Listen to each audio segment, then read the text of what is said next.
watazamaji wa Zungiza Channel, leo tunaangazia kuhusiana na swala zima la malezi kwa watoto. Naomba uwe nami mwanzo mwisho.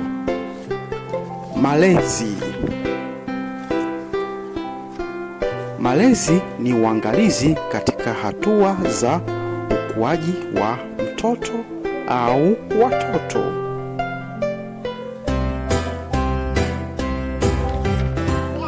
Malezi bora ni muhimu kwa watoto.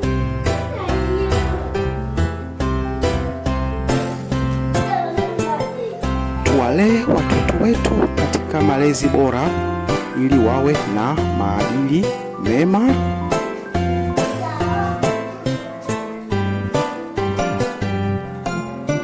malezi bora hupelekea kupatikana kwa maadili mema.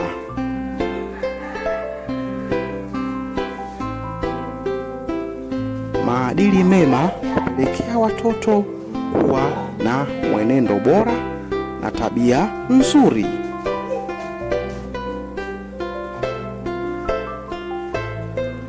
Ni wajibu kwa kila mzazi au mlezi kuhakikisha anawalea watoto wake katika malezi bora.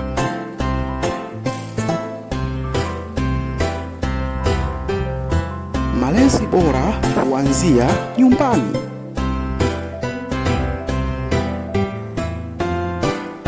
Malezi bora pia hupatikana shuleni.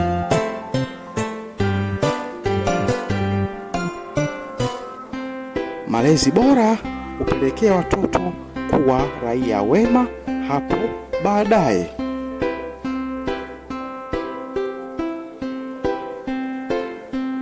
Tuwalee watoto wetu katika malezi bora ili wapate maadili yaliyo mema.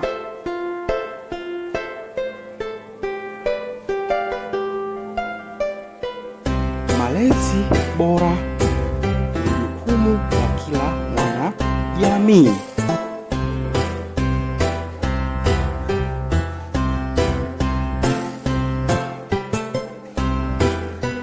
Tabia njema za watoto ni kutokana na uwepo wa malezi bora.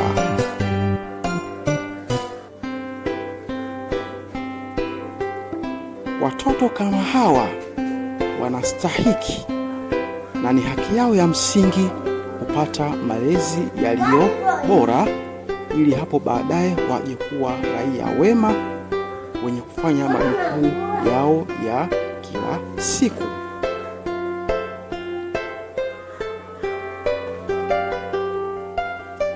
Tuwapende watoto wetu.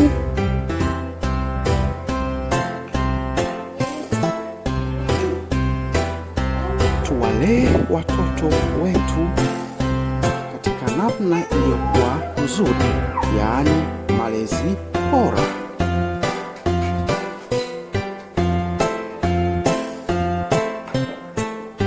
Wape haki watoto wetu katika kupata malezi yaliyo bora. Mpaka hapa mtazamaji wa Zungiza Channel, taishia hapa. Bila shaka umenielewa na umeelewa somo lilotolewa siku hii ya leo. Ni jukumu lako ewe mzazi, ewe mlezi, kuhakikisha unawapatia watoto wako malezi yaliyokuwa bora. Unawalea watoto wako katika malezi yaliyokuwa bora, kwani malezi bora yana faida kubwa kwa watoto wako. Miongoni mwa faida hizo, watoto kuwa tabia njema, watoto kuwa watiifu, hali kadhalika pia kuwa wasikivu kwa wakubwa zao. Kwa leo mimi nitaishia hapa, sina mengi ya kuzungumza. Kikubwa tu ni kuyafanyia kazi yale yaliyowasilishwa hapa. Naomba uwe nami mwanzo mwisho, Mwalimu Zungiza, ndani ya Zungiza Channel. Tuwalee watoto wetu katika malezi yaliyo bora na sio bora malezi.